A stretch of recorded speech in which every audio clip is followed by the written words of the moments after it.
Miris, saya juga berduka cita, sedih melihat orang yang maling ayam langsung digebukin meninggal. Anaknya nangis. Ya, sementara ini uang berangkas, uang triliunan nggak diapa-apain gitu. Bahkan di Borgol pun tidak, di Pasar Rompi pun tidak, bayangkan. Sementara ini yang maling ayam digebukin langsung dihukum mati. Saya yakin ini akan mencapai Ratusan triliun. sepanjang ini dilakukan penyidikan hukum. secara terbuka. Kalau di atas 100 triliun potensinya, ini adalah korupsi yang paling besar yang pernah terjadi di Indonesia. Kalau ini buka-bukaan, akan menjadi kasus korupsi yang paling besar dalam sejarah Indonesia. timah 300 triliun kan. Oleh penegak hukum mungkin dibatasin oleh penegak hukum. Oleh penegak hukum.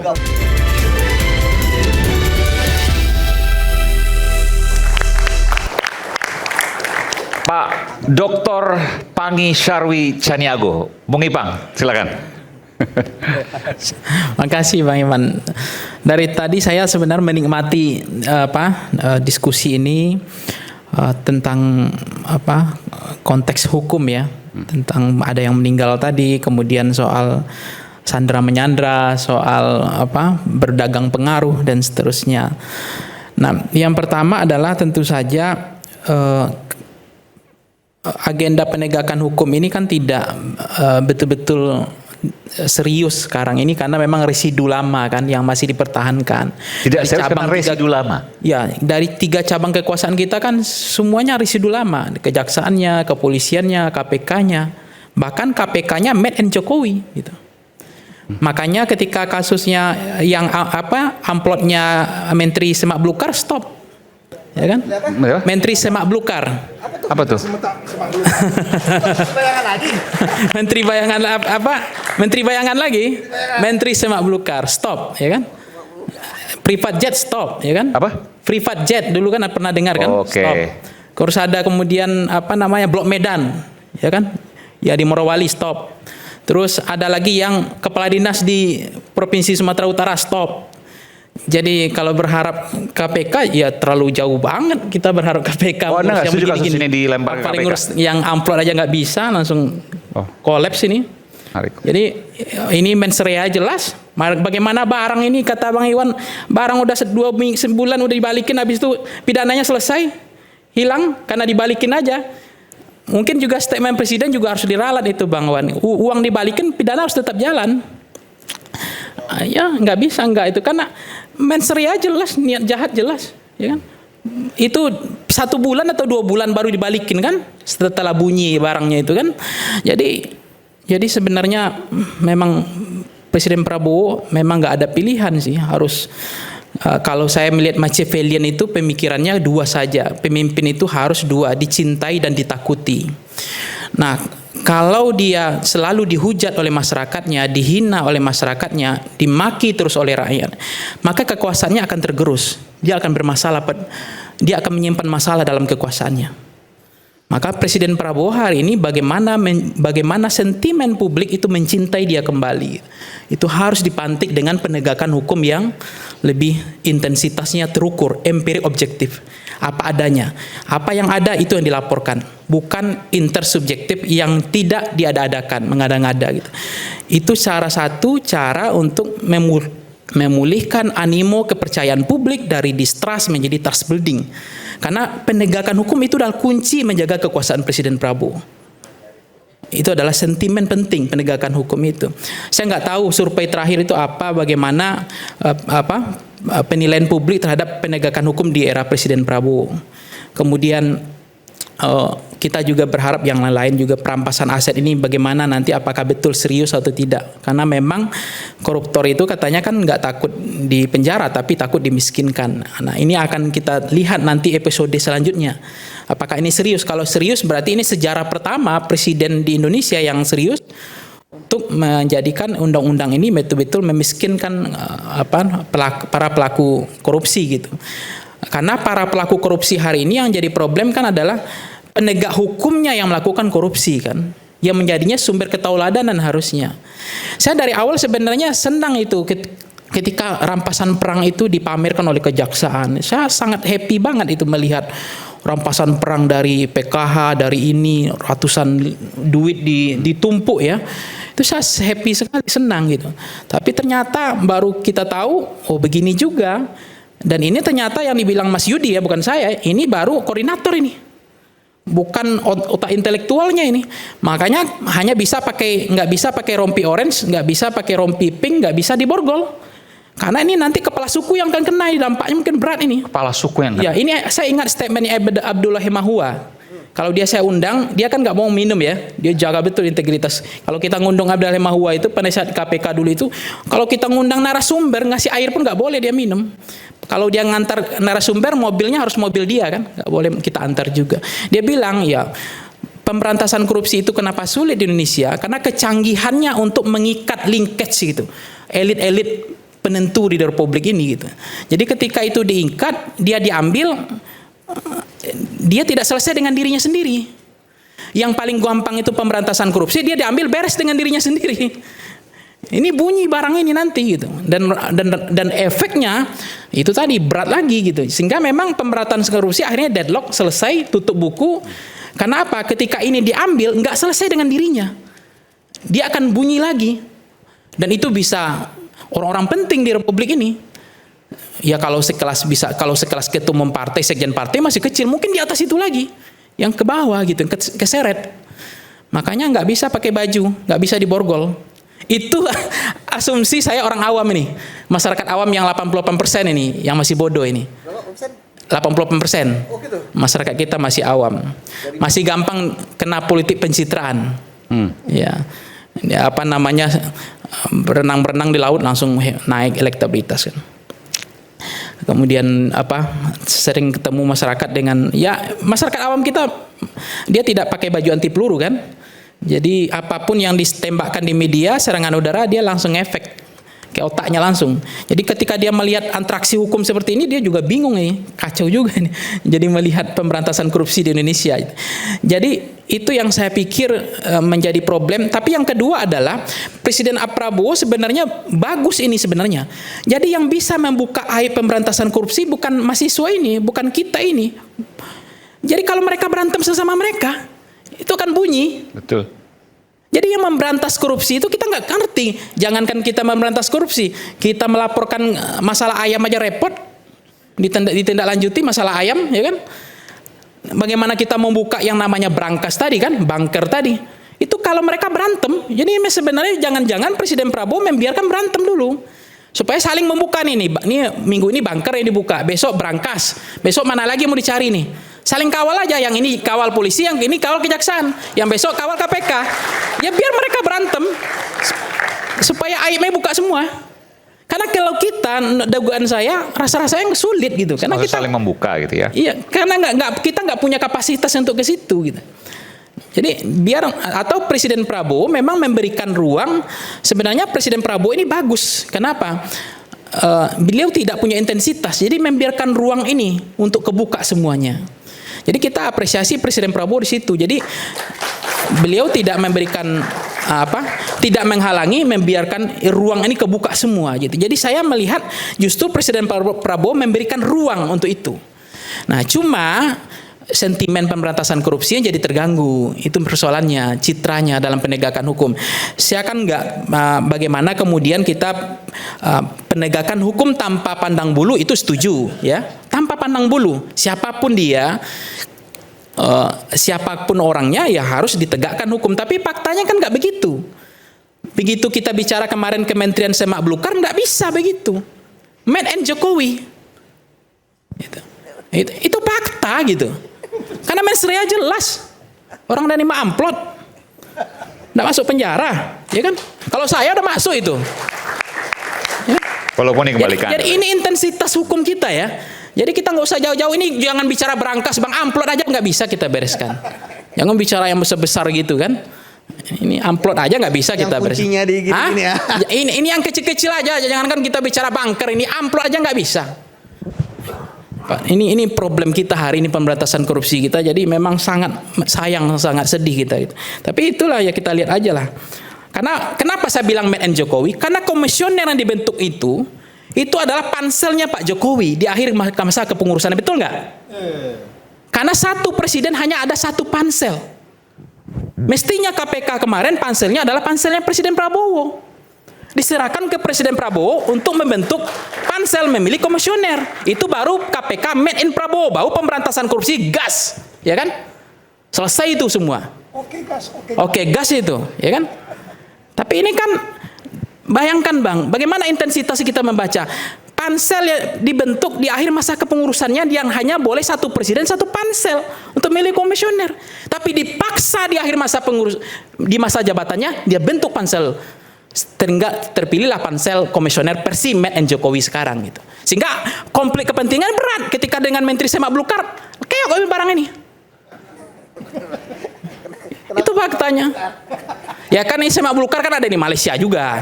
Nah, karena di Malaysia namanya Kementerian Semak Belukar. Ya, kalau di sini nggak tahu apa nama kementeriannya. Yang penting kita kan nggak sebut nama, ya kan? Supaya aman kita Pak Firman. Ya. Kalau nggak saya nanti bingung jalur kemana pulang ini kan.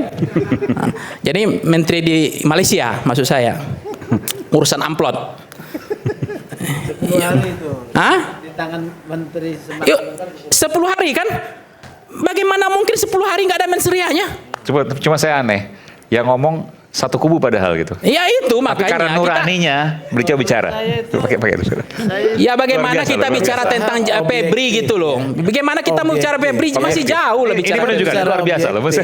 Ya silakan. Saya pikir tadi Bung Sugeng akan diam, ternyata bicara juga. Luar biasa. Saya hormat loh, Bung. Jadi kalau memang ada mensreanya silahkan, ya kan? Kayak katanya. Tapi soal KPK tadi nggak bergerak dan seterusnya, Anda setuju nggak dengan itu? Ya tidak setuju, makanya KPK sekarang ini kan Bukan, maksud saya, Anda setuju bahwa apa yang disampaikan oleh Bung Bang itu benar atau salah? tidak bergerak. Iya. Ya iya, tidak bergerak menurut saya. KPK tidak bergerak. Iya. Dalam kasus yang kami laporkan juga kita bolak-balik dimintai keterangan, informasi perkembangan juga kami belum tahu. Katanya mau naik penyidikan juga katanya ya. Mau naik penyelidikan. Ya kalau penyelidikan ini sudah beda kalau di KPK ya. Udah syarat tinggal diekspos katanya. Ya ekspos dong ya. Supaya clear nih kasus gitu. Semualah kasusnya termasuk apakah menteri tadi ya. Kalau emang tidak cukup, katakan tidak cukup, jangan disimpan Gantung. kemudian dimainkan ya. KPK kan suka begitu, menyimpan nanti pada waktunya dimunculkan, declare-kan lah, beri kepastian hukum. Oke. Ya. Berarti buat tema minggu depan. Amplop. Nah, intinya Belukar nggak ada di sini. nggak ada. Menteri Semak Belukar hanya ada di Malaysia. Kan Semak Belukar ya. Silakan. Ya itu maksudnya Pak Sugeng, jangankan bicara tentang Febri gitu loh. Ini yang Semak Belukar aja nggak tuntas gitu loh. Nah apalagi bicara yang lebih besar lagi ini kan. Ini apalagi Jadi salah kalau teriak-teriak, ini kejaksaan harusnya diserahkan KPK, nggak selesai juga menurut Anda? ini nggak selesai. Apalagi makin jauh menurut saya. Itu kan dugaan saya, tapi kan bisa salah juga. Kan namanya kita ini kan saya ngomong sebenarnya ketika diundang oleh Bang Aiman, saya menghormati ini aja karena ini kan persoalan hukum ini yang dibahas. Ya udah saya cobalah ada politik-politiknya sedikit kan. Tapi Anda mewaraskan negeri. Iya, mewaraskan negeri dalam konteks Sama seperti segini. Bung Iwan. Common sense gini, artinya hukum itu kan di bawah kekuasaan, ya kan? Ya. Jadi hukum tidak boleh ditaklukkan oleh kehendak kekuasaan. Jadi politik kan nggak boleh di sini nih, hukum harus di sini. Tapi realitanya kan adalah hukum itu ditaklukkan oleh kehendak kekuasaan, realitas kekuasaan. Mungkin itu juga kasusnya FH sekarang gitu. Tekanan politiknya lebih kuat daripada hukumnya. Harusnya panglimanya tetap hukum, tapi faktanya di Indonesia secara empirik objektif nggak begitu. Hukumnya tidak panglima, tapi politik yang panglima. Hukumnya ditaklukkan oleh kehendak kekuasaan gitu. Nah, saya kekuasaannya bisa macam-macam. Tetapi intinya sih penegakan hukum kita ya itu tadi, no viral, no justice ya. Penegakan hukum lamban, tidak bertindak cepat. Setelah kasus viral baru kemudian bergerak aparat hukum kita. Nah, itu kan juga miris. Saya juga berduka cita, sedih melihat orang yang maling ayam langsung digebukin meninggal. Anaknya nangis. Ya, sementara ini uang berangkas, uang triliunan nggak diapa-apain gitu. Bahkan di borgol pun tidak, pasar rompi pun tidak. Bayangkan. Sementara ini yang maling ayam digebukin langsung dihukum mati.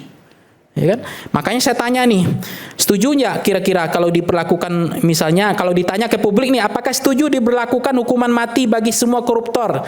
Kemudian, nah itu, nah mestinya ini harus dijadikan survei ini. kalau 99,9% setuju, harus memang ya saya mendukung Prof Mahfud itu memang harus diterapkan hukuman mati ini. Oleh hakim, karena undang-undangnya sudah ada. Iya, katanya pelanggaran HAM, termasuk perampasan aset, pelanggaran HAM. Jadi Republik nggak jadi berjalan ini kalau pelanggaran HAM terus. Nah, tadi ya mengambil aset dan dimiskinkan kan? Mengambil aset dan dimiskinkan.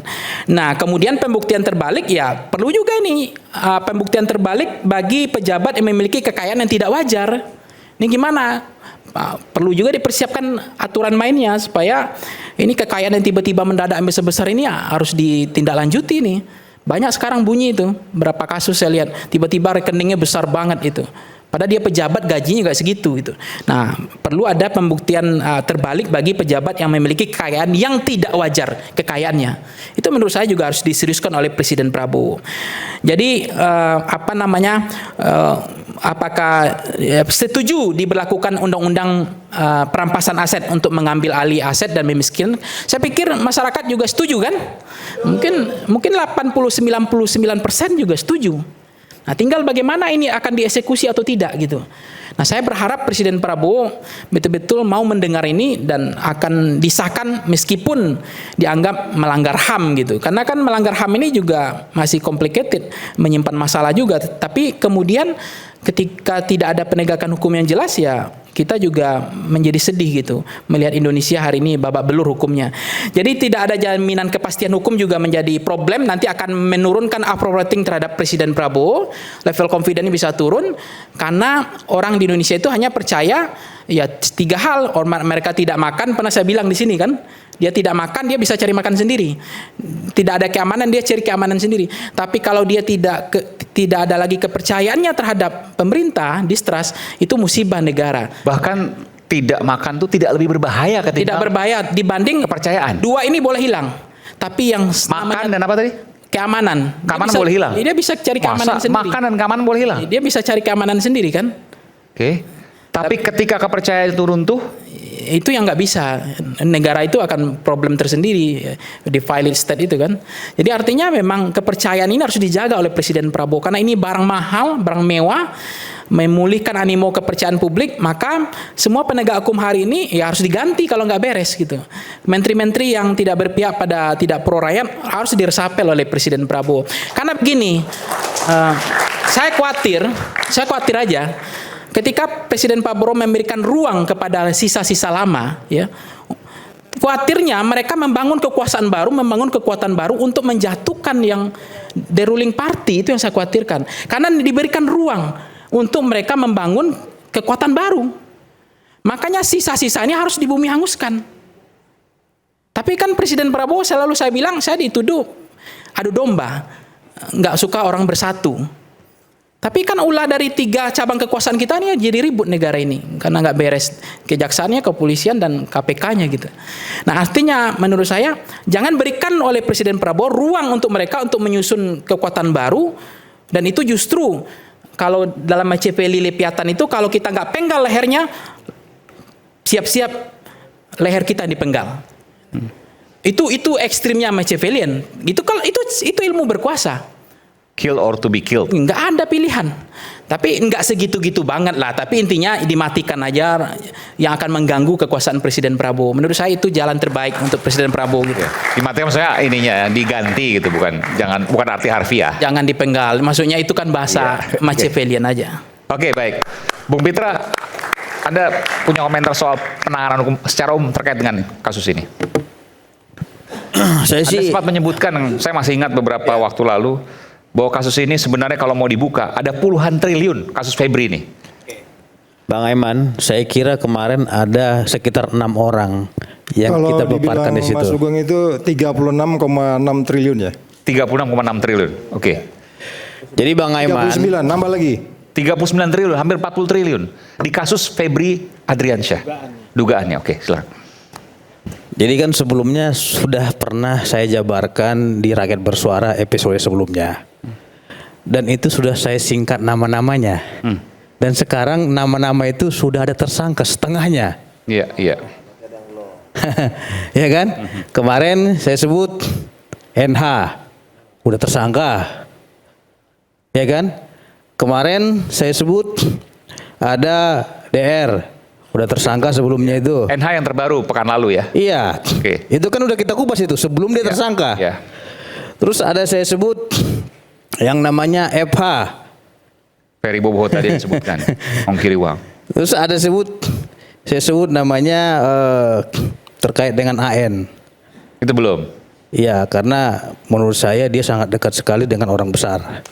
AN ini sangat dekat dengan orang besar. Ya, jadi kita lihat saja dari skema yang saya sebutkan itu tinggal 2 lagi yang belum. AN dan FH. FA. Iya. FA ini bukan FA yang lain. FH. FH. Iya. Oke. Jadi tapi ada FH lagi. kan udah dititipkan di LPS. Tapi ada lagi kuda hitamnya. TK. Tadi disebutkan juga. Jadi nanti kita lihat aja gimana endingnya. Tapi ya itu jangan semuanya dulu bang. Kan saya bilang tadi kalau semuanya itu terungkap. Itu yang saya bilang masih 1 senti itu. Iya. Ya. Ini 100 meter Iya. jauh nih. Kalau ini semua diungkap, ini banyak bang. Banyak, ya kan? Karena dari segi kerugian saja sudah mencapai untuk potensinya yang saat ini 34,6 T tadi. Bahkan tadi 39. Bertambah lagi kan? Tapi kalau memang Jadi kasus Febri Adriansyah nanti bisa disebut. Ini kerugian negara atau uang yang berputar. iya kerugian negara. Kerugian negara. Iya. Hampir 40 triliun rupiah. Dan saya yakin ini akan mencapai ratusan Triliun. sepanjang ini dilakukan penyidikan hukum. secara terbuka. Semuanya Oke, bisa mencapai ratusan triliun.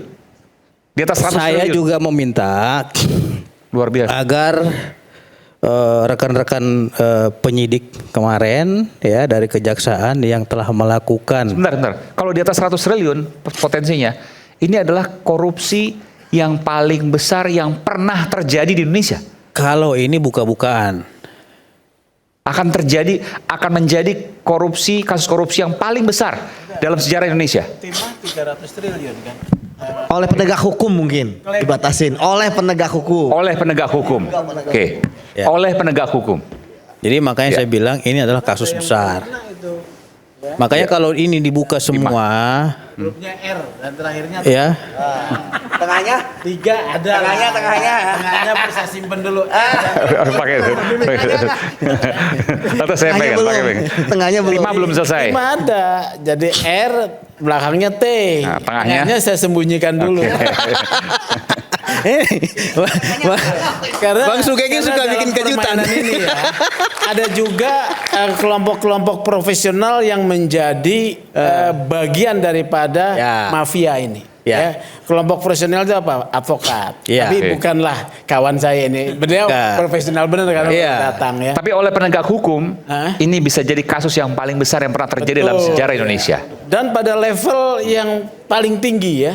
Ya. Paling tinggi ya di sejak reformasi ya gitu ya. Oke. Tapi yang menariknya Bang Aiman ya, kasus ini adalah kasus yang sangat sederhana. Mengapa? Saya ingat sekali waktu dengan Pak Saud membongkar kasus IKTP, bagaimana sistem pencucian uangnya itu tidak pernah ada uang ditimbun.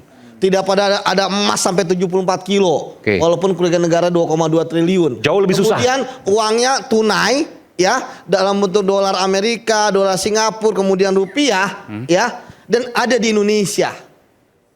Ya, kalau jadi sekali lagi tidak mungkin kasus ini pertama bisa dilokalisir, harus Dibuka. dibongkar semuanya. Kenapa? Karena ini sangat sederhana. Dulu waktu kita IKTP, Kasus ini sangat sederhana. karena di IKTP bagaimana ada namanya sistem hawala. Ya, sistem hawala itu bagaimana uang yang di dalam luar negeri itu tidak keluar, yang di luar negeri tidak ke dalam. Artinya, ya mereka sudah sangat canggih transaksinya. Ya, tapi ini sampai menumpuk uang sebanyak itu, emas sebesar itu, ya. Salah satu permasalahan lagi selain undang-undang perampasan aset, memang kita belum ada namanya undang-undang pembatasan pemakaian uang tunai sama aset dan logam mulia. ya itu harus juga ada. Jadi jangan sampai nanti ketika ada orang menimbun uang, dia mengatakan ini untuk usaha. Ada harusnya semua pakai transaksi keuangan. Seperti itu. Termasuk logam mulia. Logam mulia harusnya digital. Jadi ketika orang punya 74 kilo sebagai itu tercatat. Ya misalnya di Antam dan sebagainya. Jadi kembali lagi ya, ketika uangnya ada ya, mau bagaimanapun upaya alibinya ini punya siapa untuk apa, itu akan sangat mudah dimentahkan. Karena ini ada korupsi yang sangat sederhana. Termasuk uang itu dan emas itu punya Don Rito. Nah, sebentar, saya kasih Itu tambahan sangat konsep mudah ya. untuk dijawab. Konsep kepemilikan money laundering-nya dalam sederhana sekali nih. KUA Perdata ya. Dalam KUA Perdata ada konsep kepemilikan dengan konsep namanya eigenar, ya. Eigenar itu konsep kepemilikan di mana seseorang yang menguasai aset yang berada dalam kekuasaannya itu dinyatakan sebagai pemiliknya, ya. Ini kan terjadi perdebatan ini punya Don Rito segala macam. Ada satu pernyataan FA yang menyatakan itu rumahnya, ya. Yang disentul ini ya. Yang rumahnya sentul. Maka dalam konsep eigenar, rumah itu sebagai miliknya, maka segala barang yang ada di sana harus dinyatakan dalam konsep eigenar adalah sebagai miliknya. Ya. Oleh karena ini penyidik harus mendalami ini konsep ini, ya, konsep hukum eigenar ini yang ada. Nggak mungkin nitip dan seterusnya. Iya dong. Jadi begitu ya. Oke, silakan Pak Pitra. Kalau saya jadi mahasiswa mungkin saya bertanya kan gitu. Apakah benar ada brankas ukuran 2x2x1 di radio dalam? Apakah benar ada brankas di kamar anaknya 2x2x2? Ini belum terungkap ini. Kan kalau saya boleh bertanya, ini kan masih bertanya. Terus Bertanya tapi udah tahu jawaban. iya, apakah Sebentar, benar juga di rumah radio dalam 2x2x1 brankas. Ya. Di kamar anaknya Ada dua. 2x2x1 juga brankas. 2 meter kali 2 meter, luar biasa loh brankas. ada 2 brankas? Ini kalau saya jadi mahasiswa ya. Ini sebentar, ini kalau 2x2 kurang lebih segini loh nih. Ini sekitar 3 meter lah ya. 2/3 ini. Dan tingginya kurang lebih segini. Ini 2x2. Ya. Artinya itu harus dijawab oleh orang yang Besar sekali. punya kewenangan. Makanya kemarin saya terkejut ketika teman-teman tim 9 akhirnya memutuskan untuk menggeledah. Karena bagi saya ini sudah terlalu lama. Ya. Akhirnya kan hanya dapat dokumen. Dalam teori ketika suatu tempat ditemukan uang dan sebagainya, ya seharusnya tempat lain juga ditemukan. Ada banyak yang belum terbongkar ini. Bagi saya banyak belum terbongkar. Makanya bagi saya sebenarnya lebih baik tidak usah digeledah daripada kemudian digeledah. Tapi harapan masyarakat kan tinggi kan, karena tempat tersebut kan dijaga banyak orang. Di Sentul itu cuma berapa orang bang? 1 kalau tidak salah, 1 apa 2 gitu kan?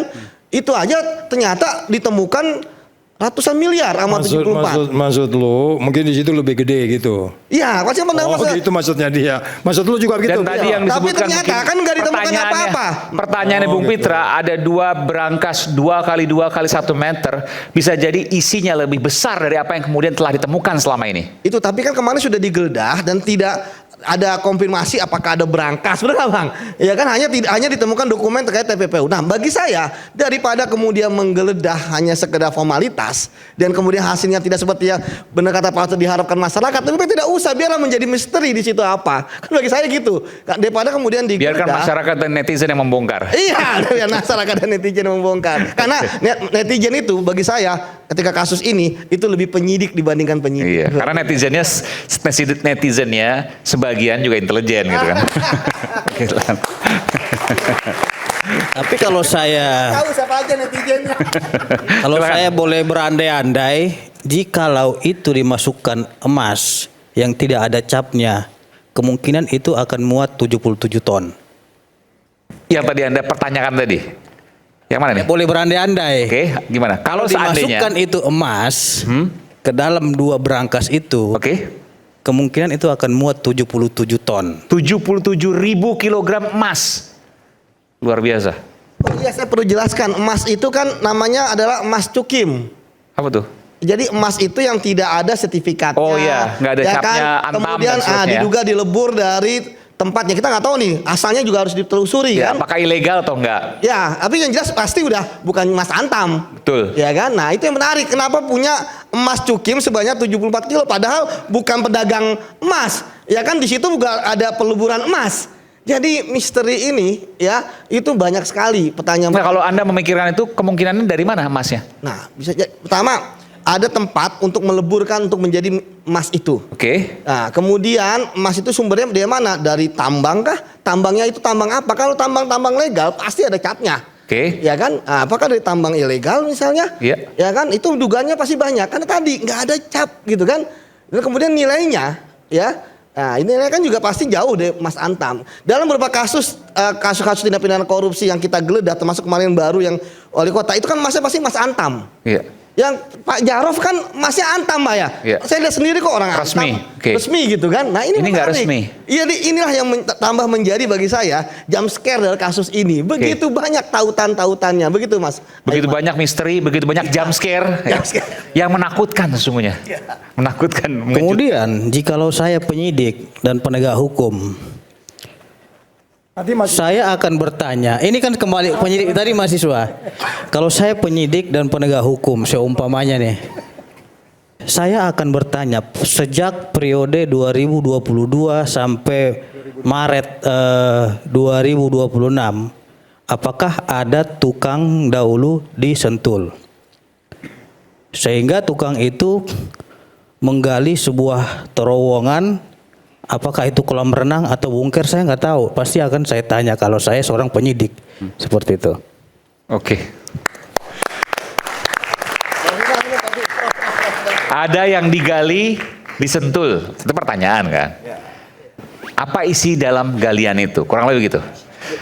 Makanya kalau saya penyidik saya akan cari apakah dulu ada tukang sejak 2022 sampai Maret 2026. Apakah ada tukang di Sentul yang membangun kolam renang atau apa, kan kita nggak tahu. Kalau saya penyidik saya akan kejar ke situ. Oke. Gitu. Dan kalaupun ada, berarti hartanya masih tersimpan di sana. Hipotesa boleh aja. Kita kembali saat lagi tetap bersama kami.